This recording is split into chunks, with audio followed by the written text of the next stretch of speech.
नमस्ते friends, this is Piyush Bajaj. Welcome to the channel Gola the allrounder academy. आज हम हाल ही में सुप्रीम कोर्ट के जजमेंट पर बात करेंगे, जिस पर सुप्रीम कोर्ट ने कहा है कि daughters will also have equal property rights under the Hindu succession act. इस पर बात करेंगे। आप इस वीडियो को आखिरी तक देखिएगा और इस वीडियो को लाइक, कमेंट, शेयर और सब्सक्राइब करना ना भूलिएगा। आप हमारे इस पेज को सोशल मीडिया प्लेटफॉर्म्स जैसे इंस्टाग्राम, फेसबुक और ट्विटर पर भी फॉलो कर सकते हैं।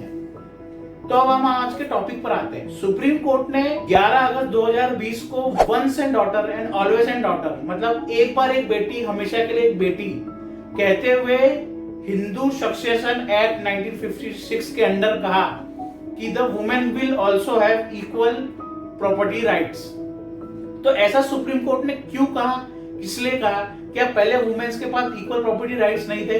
आज हम सब चीजों पर बात करेंगे। जैसा कि आप सभी जानते हैं कि स्वतंत्रता के बाद हमने हमारे खुद का एक कॉन्स्टिट्यूशन का निर्माण किया। कॉन्स्टिट्यूशन मतलब हमारा संविधान, जिसमें हमने बिना किसी भेदभाव यानी डिस्क्रिमिनेशन के, कोई भी प्रकार का discrimination religion, caste, creed, gender के बेसिस पे सबको इक्वल राइट्स दिए। पर अगर हम जब marriage, inheritance of property, adoption, divorce, maintenance की बात करते हैं तो ये सेम नहीं है। ये जितने भी चीजें वो सब धर्म अनुसार बटी हुई है। यानी कि मैरिज, प्रॉपर्टी राइट्स और मेंटेनेंस और अडॉप्शन जैसे जो चीजें हैं वो मुस्लिम, क्रिश्चियन और हिंदू लॉज में अलग है। मुस्लिम्स का खुद का पर्सनल लॉ शरीयत एप्लीकेशन एक्ट 1937 है। क्रिश्चियंस का भी मैरिज और डिवोर्स एक्ट अलग बना हुआ है। वैसे हिंदूज का हिंदू मैरिज एक्ट है, हिंदू सक्सेशन एक्ट है, जिस पर आज हम बात करेंगे। तो इंडिपेंडेंस के बाद हिंदुओं के लिए हिंदू सक्सेशन एक्ट बनाया गया 1956। इस एक्ट के अंदर सिख्स, जैन्स और बुद्धिस्ट भी आ जाते हैं, उनको भी इस एक्ट के अंदर देखा जाता है। तो हम अभी सक्सेशन और इनहेरिटेंस की बात करें तो हम पहले ये समझते हैं कि सक्सेशन किस प्रकार से हो सकता है। दो टाइप से होता है, टेस्टिमेंट्री सक्सेशन और एक इंस्टेट सक्सेशन। टेस्टिमेंट्री सक्सेशन मतलब सक्सेशन बाय विल, यानी कोई एक व्यक्ति ने एक अपना टेस्टिमेंट यानी विल लिखा है कि उसकी प्रॉपर्टी उसके मरने के बाद किस प्रकार से किसको बांटी जाएगी और किसको मिलनी चाहिए। वो व्यक्ति, उसका बेटे, उसकी बेटी, उसके परिवार का कोई भी व्यक्ति या कोई ट्रस्ट या कोई अन्य पर्सन भी हो सकता है। ये कंप्लीटली उस व्यक्ति की स्वेच्छा रहती है, वो किसी को भी अपनी प्रॉपर्टी ट्रांसफर कर सकता है। ये होती है विल। अब हम देखेंगे इंस्टेट सक्सेशन, जिसमें कि कोई व्यक्ति बिना कोई विल लिखे, बिना डॉक्यूमेंटेशन के अपनी मर जाता है और उसकी फिर प्रॉपर्टी का कैसे डिस्ट्रीब्यूशन होगा, कि उसकी प्रॉपर्टी किसको मिलेगी, तब इंडियन सक्सेशन एक्ट या हिंदू सक्सेशन एक्ट का रोल आए। तो हम देखेंगे हिंदू सक्सेशन एक्ट के अंदर क्या है।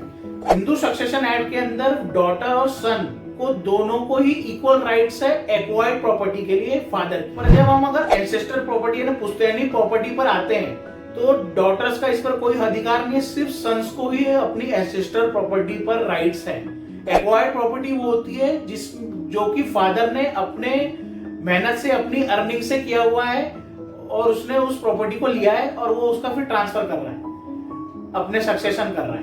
पर एंसेस्टर प्रॉपर्टी मतलब उसको भी उनके पुश्तैनी, उसके बाप दादाओं से उसको ट्रांसफर हुई है, उसे कहते हैं एंसेस्टर प्रॉपर्टी। पर फिर इस चीज पर अमेंडमेंट आया 2005 में।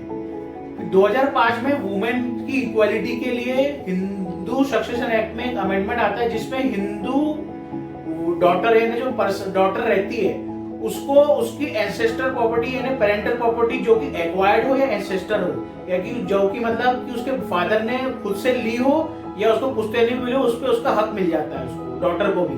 और जो कि हिंदू अनडिवाइडेड फैमिली है, जिसमें पहले सन्स को ही अपनी एंसेस्टर प्रॉपर्टी पे था, उसमें को पार्सनली करके जो कंसेप्ट था, उसमें भी डॉटर्स को भी राइट मिल जाता है। यानी जैसे कि जो सन्स को पहले राइट थे वो सेम राइट डॉटर को मिल जाते हैं। डॉटर भी by birth, virtue of birth से ही एंसेस्टर प्रॉपर्टी के लायबल हो जाती है, जबकि सन होता है। तो आप बोलेंगे कि फिर अगर 2005 में राइट्स, वुमेन को इक्वल राइट्स मिल गए थे एंसेस्टर प्रॉपर्टी में, तो हाल ही में ये 2020 में जो अभी जजमेंट आया है सुप्रीम कोर्ट का, उसमें क्या नया चेंजेस आया? तो जो 2005 का जो अमेंडमेंट था उसमें कुछ इस टाइप के ये चीजें भी थी। उसमें कंडीशन होती है कि इसका एक प्ली डालने से, इसका सुप्रीम कोर्ट ने फिर बखान किया था कि 2008 में एक प्ली डली थी इसके ऊपर कि सक्सेशन डॉटर का कैसे होगा। तो उस पर ये सुप्रीम कोर्ट ने अपील किया कि जो हिंदू सक्सेशन एक्ट है वो बहुत लीगल एक्ट है, वो सही है, उसमें कोई गलतियां नहीं है। पर जो अमेंडमेंट आया था उसका एप्लीकेशन कैसे होगा, उसका एप्लीकेशन होगा प्रोस्पेक्टिव, यानी जो अमेंडमेंट 9 सितंबर 2005 को पास हुआ था उसके बाद से इसका एप्लीकेशन किया जाएगा। और उसमें ये कंडीशन थी कि 9 सितंबर 2005 तक जो व्यक्ति है यानी जो फादर है उसका जीवित होना जरूरी है। अगर वो फादर मर जाता है तो उस डॉटर को उसकी एंसेस्ट्रल प्रॉपर्टी पर कोई अधिकार नहीं है। ये 2005 का अमेंडमेंट कहता था। पर जो अभी हाल ही में 2020 में जो अभी हम अगस्त में देखते हैं सुप्रीम कोर्ट का जजमेंट, उसमें इस चीज को उन्होंने हटा दिया है। उन्होंने पहले तो एक नई चीज डाली कि रिट्रोस्पेक्टिव इफेक्ट दिया, यानी कि बाद के भी 2005 के अमेंडमेंट के बाद के भी जो केसेस होंगे डॉटर्स के इस टाइप के, उनको भी उनकी एंसेस्ट्रल प्रॉपर्टी राइट मिला। और साथ ही जो फादर का मरना या जिंदा होना, ये क्लॉज को ही कंप्लीटली हटा दिया उन्होंने और कहा कि डॉटर को कोई भी हालत होगी, कुछ भी होगी, फादर जिंदा था 2005 के पहले या जिंदा नहीं था, उसको कंप्लीट राइट है एंसेस्ट्रल प्रॉपर्टी पर अपने फादर की। तो ये एक मेजर चेंजेस को देखने को मिलती है हमें वुमेन के इक्वल प्रॉपर्टी राइट्स पर। 2005 में वुमेन को प्रॉपर्टी राइट्स तो मिल चुकी थी हिंदू सक्सेशन एक्ट के अंदर, पर उसका रिट्रोस्पेक्टिव नहीं था और उसमें फिर ये क्लॉजेस थे कि उसके 2005 तक उसके फादर का जिंदा होना जरूरी था। पर अब ये जो 2020 में इसको और मॉडिफाई करके और पावरफुल बना दिया गया वुमेन के इक्वालिटी राइट्स पर, इसको रिट्रोस्पेक्टिव एक्ट दिया, मतलब 2005 के पहले के भी जितने केसेस होंगे उनको भी अप्लाई होता है।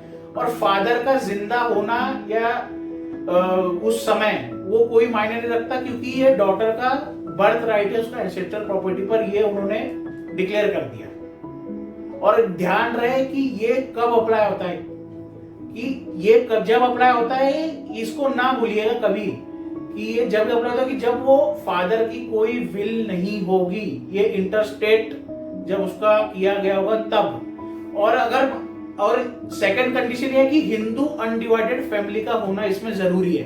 अगर हिंदू अनडिवाइडेड फैमिली नहीं है, जब हिंदू अनडिवाइडेड फैमिली पहले ही उसका पार्टीशन हो गया है, वो डिवाइडेड हो चुकी है, तो जो प्रॉपर्टी जो फादर को एक्वायर्ड होगी वो उसकी सेल्फ एक्वायर्ड प्रॉपर्टी बन जाएगी, यानी फिर एंसेस्ट्रल प्रॉपर्टी का रोल वहां खत्म हो जाता है। तो इस चीज को ना भूलिएगा। और साथ ही कोर्ट ने ये भी गाइडलाइंस दी कि जो इस केस के कारण यानी इस जजमेंट के कारण जितने भी जो पेंडिंग केसेस होंगे ये प्रॉपर्टी या सक्सेशन के रिलेटेड इस टॉपिक पर, उसको with in 6 months dispose of किया जाए। तो ये भी एक उन्होंने कहा है। तो मैं एग्जांपल देता हूं जिससे कि आपको बेटर क्लियरिटी मिल जाएगी और एक क्विक रिकॉल हो जाएगा आपको। मैं 1956 के एक्ट 2005 के अमेंडमेंट और जो अभी लेटेस्ट जजमेंट आया कोर्ट का हिंदू सक्सेशन एक्ट में, उसको मद्देनजर रखते हुए आपको सब बताता हूँ। मान लीजिए कि एक फादर है और एक उसके एक सन और एक डॉटर है, और वो फादर इंटरस्टेट डेड हो गया, बिना कोई बिल बनाए डेड हो गया, और उसने के पास जो एक्वायर्ड प्रॉपर्टी थी वो थी 1 लाख और जो एंसेस्ट्रल प्रॉपर्टी थी वो थी 1 लाख।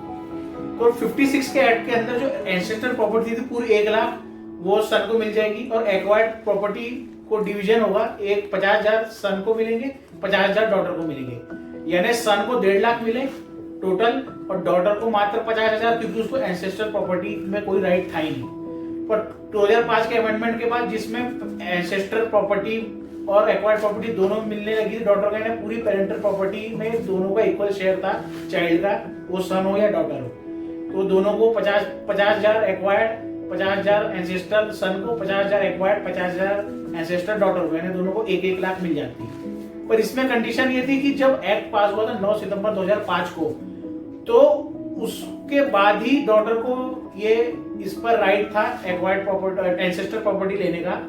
और साथ ही उसमें ये था कि 9 सितंबर 2005 तक वो उसके फादर का होना डॉटर के जिंदा जरूरी था, तभी वो एलिजिबल थी अपने एंसेस्ट्रल प्रॉपर्टी के लिए। पर अभी 2020 के अमेंडमेंट से ये हट क्लॉज पूरा कंप्लीटली हट जाता है और वो बोलते हैं कि डॉटर का बर्थ राइट है एंसेस्ट्रल प्रॉपर्टी पे, उसके फादर का जिंदा होना या मरना उससे कोई लेना नहीं है 2005 के अमेंडमेंट के। और उसमें साथ ही रिट्रोस्पेक्टिव इफेक्ट देते हुए कि जो उसके पहले के 2005 के जो हैं उस पर भी ये लागू हो जाएगा। Thank you.